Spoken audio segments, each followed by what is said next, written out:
참미예수님, 오늘은 10월 20 연중 제29주간 수요일입니다. 독서와 복음 말씀 봉독하도록 하겠습니다. 성부와 성자와 성령의 이름으로 아멘. 제1독서입니다. 사도 바오로의 로마서 말씀입니다. 형제 여러분, 죄가 여러분의 죽을 몸을 지배하여 여러분이 그 욕망에 순종하는 일이 없도록 하십시오. 그리고 여러분의 지체를 불의의 도구로 죄에 넘기지 마십시오. 오히려 죽은 이들 가운데에서 살아난 사람으로서 자신을 하느님께 바치고 자기 지체를 의로움의 도구로 하느님께 바치십시오. 죄가 여러분 위에 군림할 수는 없습니다. 여러분은 율법 아래에 있지 않고 은총 아래에 있습니다. 그렇다면 우리가 무엇이라고 말해야 합니까? 우리가 율법 아래에 있지 않고 은총 아래에 있으니 죄를 지어도 좋습니까? 결코 그렇지 않습니다. 여러분이 어떤 사람에게 자신을 종으로 넘겨 순종하면 여러분이 순종하는 그 사람의 종이라는 사실을 모릅니까? 여러분은 죽음으로 이끄는 죄의 종이 되거나 의로움으로 이끄는 순종의 종이 되거나 하는 것입니다. 그러나 하느님께 감사하게도 여러분이 전에는 죄의 종이었지만 이제는 여러분이 전에 받은 표준 가르침에 마음으로부터 순종하게 되었습니다. 여러분은 죄에서 해방되어 의로움의 종이 되었습니다. 주님의 말씀입니다. 하느님 감사합니다. 복음 말씀입니다. 루카가 전한 거룩한 복음입니다. 그때 예수님께서 제자들에게 말씀하셨다. 이것을 명심하여라. 도둑이 몇 시에 올지 집주인이 알면 자기 집을 뚫고 들어오도록 내버려 두지 않을 것이다. 너희도 준비하고 있어라. 너희가 생각하지도 않은 때에 사람의 아들이 올 것이다. 베드로가 주님, 이 비유를 저희에게 말씀하시는 것입니까? 아니면 다른 모든 사람에게도 말씀하시는 것입니까? 하고 물었다. 그러자 주님께서 이르셨다. 주인이 자기 집 종들을 맡겨 제때에 정해진 양식을 내주게 할 충실하고 슬기로운 집사는 어떻게 아는 사람이겠느냐? 행복하여라. 주인이 돌아와서 볼 때 그렇게 일하고 있는 종. 내가 참으로 너희에게 말한다. 주인은 자기의 모든 재산을 그에게 맡길 것이다.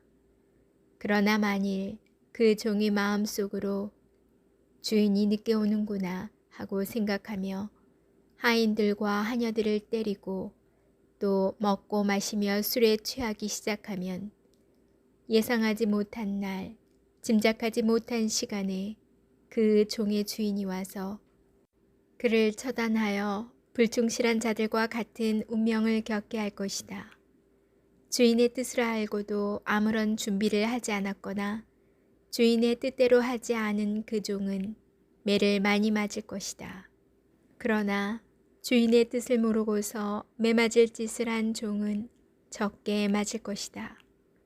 많이 주신 사람에게는 많이 요구하시고 많이 맡기신 사람에게는 그만큼 더 청구하신다. 주님의 말씀입니다. 그리스도님 찬미합니다. 잠시 묵상하겠습니다. 이스라엘 백성에게 예루살렘은 매우 중요한 장소였습니다. 예루살렘에는 주님의 집, 곧 성전이 있었기 때문입니다. 주님의 집이라는 말 그대로 성전은 하느님께서 현존하시는 장소였습니다. 따라서 이스라엘 백성에게 성전을 향해 순례의 길을 떠나는 일은 기쁨이었습니다. 성전에 도착한 사람들은 하느님께 기도를 드렸습니다. 지금까지 보살펴 주시고 돌보아 주심에 감사하고 하느님께서 함께 하셨기에 위험과 어려움에서 벗어날 수 있었음에 또한 감사하였습니다. 나아가 그들은 감사함을 표현하는 데 그치지 않고 일상 속 구원 체험을 바탕으로 하느님을 향한 신뢰와 신앙을 고백합니다. 오늘 화답송의 시편이 바로 이러한 내용을 담고 있습니다. 그러기에 시편의 저자는 우리 구원은 주님 이름에 있네 라고 고백하고 선포할 수 있었습니다. 우리에게도 성전이 있습니다. 그 성전에는 하느님 사랑의 절정을 품고 우리를 위하여 당신을 온전히 내어주신 예수님의 몸, 바로 성체가 모셔져 있습니다. 그리고 또 다른 성전도 있습니다. 바로 우리의 몸입니다. 여러분이 하느님의 성전이고 하느님의 영께서 여러분 안에 계시다는 사실을 여러분은 모릅니까?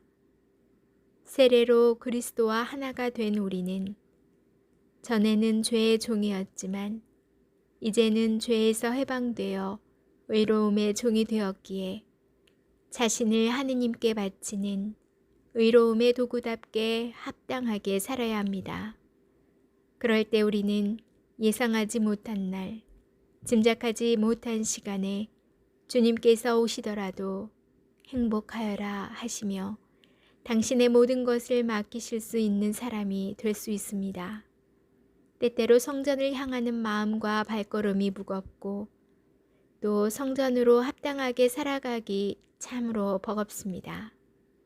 그러나 우리의 구원은 주님 이름에 있음을 기억하며 하느님께서 함께 하신다는 확신으로 하루하루를 살아간다면 우리의 성전은 기쁨의 집이 될 것입니다. 아멘. 성부와 성자와 성령의 이름으로 아멘. 저는 고통의 신비 묵주기도를 바칠 때마다 반성하게 됩니다. 예수님께서는 본인의 당신의 영광이나 아니면 하느님 또 예수님 자신을 위해서 기도를 하지 않으셨어요. 다 저희를 정말 저희가 저희를 위해서 피땀 흘리시고 가시관 쓰시고 메맞으시고 무거운 십자가 지시고 결국 십자가에 목숨까지 내놓으신 예수님을 보면서 과연 나는 누군가를 위해서 단 한 번이라도 피땀 흘리면서 기도해 본 적은 있나 라는 깊은 반성으로 들어가게 됐더라고요.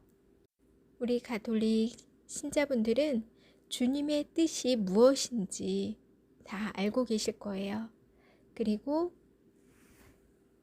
예수님을 모르는 사람과 알고 있는 우리는 준비 자세가 달라야 하고 예수님께서도 우리에게 더 많은 것을 요구하시고 많이 맡긴 사람에게 더 많이 청구하신다고 하셨거든요. 그런데 우리 살아가는 모습이 일반 사람과 똑같다면 그만큼 나중에 예수님께서 우리에게 정말 주인의 뜻대로 하지 않은 그 종은 매를 많이 맞을 것이다 하신 것처럼 더 많은 매를 주실 수도 있을 거라 생각이 들었습니다. 결국 우리가 살아가야 하는 모습은 예수님처럼 예수님을 닮아가는 것이라고 생각이 들어요. 모른 척, 아닌 척, 적당히 타협하지 않도록 기도하고 묵상하고 또 바오로 사도께서 하신 말씀, 언제나 기도하십시오. 늘 감사하십시오. 항상 기뻐하십시오. 이 말씀 깊이 묵상하는 밤 되시기 바랍니다. 일교차 크죠? 건강 조심하시고 저는 내일 다시 만날게요.